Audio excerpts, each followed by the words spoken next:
За гişүүд өдрийн мэнд хүргье. За энэ хуулийг дэмжиж байгаа. За тэгэхээр энэ уур амьсгалын өөрчлөлтөнд хамгийн их өртөж байгаа бүс нутаг бол Монгол улсын газар нутаг. За түүний дундаа говийн бүс нутаг. Монгол улсыг өнөө цаг үед тижээж байгаа алт зэс нүүрсний уурхайнууд говийн бүс нутагт их байна, одоо нэгдсэн байгаа. За говийн ард түмэн бол энэ уурхайнуудыг хөөж туугаагүй нээлгэж энэ Монгол улсынхаа төлөө Монгол улсын төрийн эсвэл өршөө гэж нээлгсэн одоо ч дэмжсээр байгаа.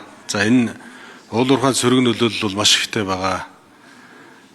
Хамгийн их тоостой, хамгийн их одоо бэлчээр нь хашигдсан, шахагдсан, уул уурхайд шахагдсан ийм бүс нутаг, ийм аймагуд бол энэ говийн аймагуд байна. Тэгээ энэ хууль одоо гарснараа энэ гүний усыг хэрглэж байгаа, гүний усыг нүүрс угаахтай хэрглэж байгаа, зис угаахтай хэрглэж байгаа, баяжуулах үйлдвэртээ эргэлж байгаа энэ одоо уурхайнуудыг гадаргын усыг ашиглахад одоо түлхэц болох маягаар одоо ямар заалт оруулж болох уу? Ийм заалт байна уу?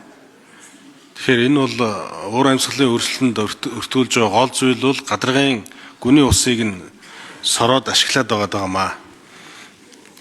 Тэгэхээр сүүлийн үеийн энэ цөлжилтийн судалгаа бол одоо цөлжилт бол маш их эрчимжиж байна.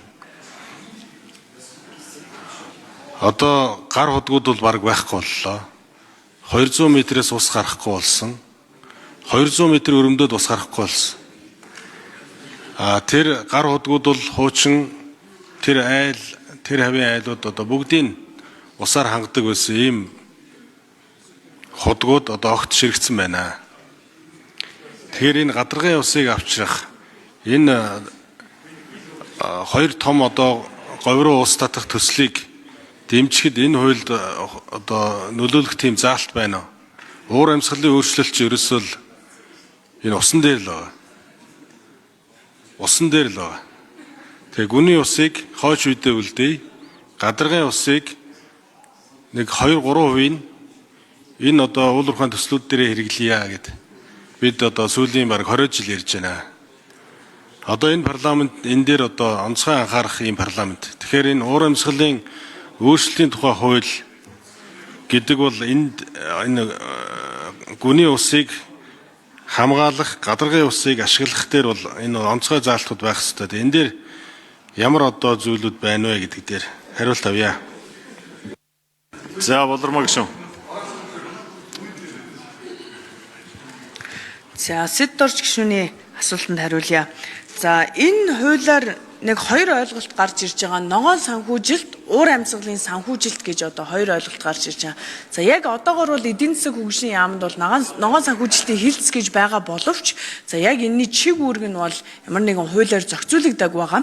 За тэгэхээр яг устай холбоотой төслүүд бол ногоон санхүүжилт одоо энэ хөрөнгө оруулалтыг татах төслүүд гэж үзэж болно. Тэгэхээр энэ маань юу гэж томьёологдсон байгаа вэ гэхээр байгаль орчны доктортой хөгжлийн хүрээнд байгаль орчинд эерэг үр нөлөө үзүүлэх, дороотлыг бууруулах, нөөцийн үр ашигтай хэрэглээг дэмжих чиглэсэн тодорхой шалгуур үзүүлэлтэд нийцсэн хөрөнгө оруулалт санхүүжилтийг гэж байгаа. За үүнийг дагуулад одоо эдийн засаг хөгжлийн яам болон сангийн яам хамтраад ногоон таксоном гэж одоо зүйлийг бий болгож байгаа. Түрүүн Соронзон болд гишүү хэлж байсан банк санхүүгийн байгууллагууд бол энэ байгаль орчны одоо төслүүдийг, зээл хөтөлбөрүүдийг бол шалгуур үзүүлэлтийг маш тодорхой болсон. Харин бид улсын төсвийн хөрөнгө оруулалтын за төр хувийн хвшийн хөрөнгө оруулалтыг энийг тодорхойлог байдаг. Тэгэхээр бид нар одоо ногоон таксономын дагуу магадгүй яг саяны таны хэлсэнчлэн говийн бүсэд ийм одоо эерэг үр дагавартай усны төслийг бол энэ ногоон таксономоор ингэж одоо давуу байдал олгоно. За бид улсын төсвөө ч гэсэн үүгээр цаашдаа хяндаг болно. За энэ ногоон санхүүжилт хамрагдсан учраас ногоон санхүүжилт гэж тооцогдох учраас одоо ийм эерэг үр дагавруудыг оруулна гэж одоо орох ийм боломжийг нээж өгч байгаа гэсэн. За үүнээс гадна яг уур амьсгалын санхүүжилт дотроо бид нар хүлэмжийн хийг сааруулах гэж ярьж байгаа. Энэ дотор хүлэмжийн хийг шингээх гэдэг ч гэсэн одоо нэг хэсэг төслүүд байдаг. За энэ маань юу вэ гэхээр ой бэлчээр ургамлын бүрхөвч хөрс ус болон бусад экосистемийг ашиглах эсвэл геологийн физикийн технологиор технологийн аргаар хүлэмжийн хийгээ агаар мандлаас урт хугацаанд тогтвортой шингээх.